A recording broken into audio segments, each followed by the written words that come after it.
नमस्कार मंडळी, मी मीरा रेसिपी मराठीमध्ये सर्वांचे अगदी मनापासून स्वागत आहे।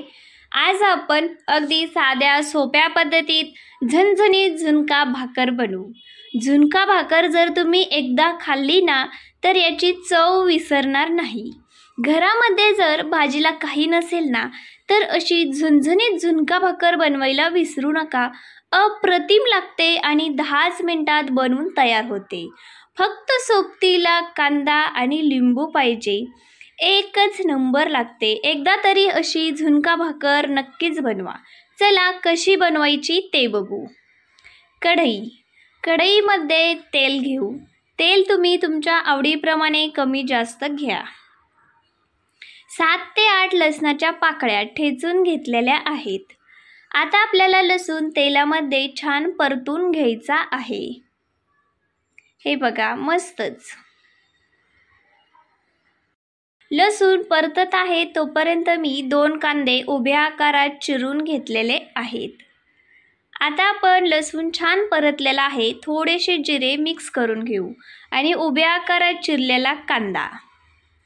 आता आपल्याला हा कांदा तांबूस कलर होईपर्यंत परतून घ्यायचा आहे।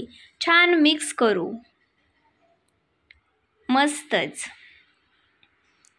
कांदा छान तांबूस कलर येईपर्यंत परतत आहे तोपर्यंत 2 टोमॅटो उभ्या आकारात चिरून घेऊ। बघू शकता कांद्याचा कलर हलकासा चेंज झालेला आहे। मस्तच कांदा आपला परतलेला आहे। आता आपण चिरून घेतलेले टोमॅटो मिक्स करून घेऊ। मस्तच छान मिक्स करून घेऊ। आता आपण याच्यामध्ये चवीनुसार मीठ आणि हळद घेऊ। मस्त छान मिक्स करून घेऊ। मीठ घेतल्यामुळे टोमॅटो आपला लवकर मऊ शिजतो। मस्तच छान मिक्स करत टोमॅटो मऊ शिजून घेऊ। हे बघा, मस्तच टोमॅटो आपला मऊ शिजलेला आहे। आता आपण याच्यामध्ये लाल तिखट घेऊ। लाल तिखट तुम्ही तुमच्या आवडीप्रमाणे कमी जास्त घेऊ शकता। 1 चमचा धना पावडर। मसाले छान मिक्स करून घेऊ। अगदी साध्या सोप्या पद्धतीने झुणका बनवलेला आहे बरं का, आणि घरगुती मसाल्यामध्येच। मस्तच आता आपल्याला जेवढं झुणका बनवायचा आहे ना तेवढं आपण बेसन पीठ घेऊ। 4 ते 5 चमचे बेसन पीठ छान मिक्स करून घेऊ। बेसन पीठ मिक्स करताना गॅस मात्र स्लो ठेवायचा आहे। स्लो गॅसवर बेसन पीठ मी छान मिक्स करून घेतलेलं आहे। आता आपण बेसन पीठ चांगलं मऊ शिजण्यासाठी थोडासा पाण्याचा शिपका देऊ। पाण्याचा शिपका दिल्यामुळे बेसन पीठ छान उखडते, नाहीतर बेसन पीठ आपलं कच्चच राहील। पाण्याचा शिपका देऊन या पद्धतीने बेसन पीठ छान मिक्स करून घेऊ। मस्तच आता आपण याच्यावर एक झाकण ठेवू आणि स्लो गॅसवर 3 ते 4 मिनिटं बेसन पीठ उकडून घेऊ। 4 ते 5 मिनिटांनंतर तुम्ही बघू शकता मस्त झणझणीत झुणका तयार झालेला आहे। अधूनमधून मी छान मिक्स करत 5 मिनिटं बेसन पीठ उकडून घेतलेलं आहे।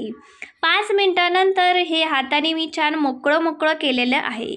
बघू शकता किती मस्त झुणका बनवून तयार झालेला आहे। आता आपण खूप सारी बारीक चिरलेली कोथिंबीर घेऊ। मस्तच अर्ध्या लिंबाचा रस घेऊ। छान मिक्स करून घेऊ। किती सोप्या पद्धतीने आज मी झुणका बनवलेला आहे। जर तुम्हाला ही आजची झुणका भाकर रेसिपी आवडली असेल तर अशाच नवनवीन रेसिपी पाहण्यासाठी आपल्या चॅनलला नक्कीच सबस्क्राईब करा। शेजारीच बेल आयकॉनला क्लिक करा। आपल्या चॅनलवर अशा साध्या सोप्या झणझणीत गावरान रेसिपीज असतात। मस्त झुणका बनवून तयार झालेला आहे आणि भाकरी सुद्धा बनवलेली आहे। मस्तच या पद्धतीने भाकरीवर झुणका घेतला, सोबतीला कांदा लिंबू. आहाहा, एक नंबर लागतं. एकदा तरी नक्कीच बनवा मंडळी. खूप सोपी झटपट रेसिपी आहे आणि चवीला फार उत्तम लागते. एकदा तरी अशी झुणका भाकर बनवून नक्कीच बघा. जर तुम्हाला आजचा झुणका आवडला असेल तर आपल्या रेसिपीला लाईक करायला विसरू नका. पुन्हा भेटू आपण अशीच एक नवीन रेसिपी घेऊन. तोपर्यंत मस्त खा आणि छान राहा. आजची रेसिपी बघितल्याबद्दल मनापासून धन्यवाद.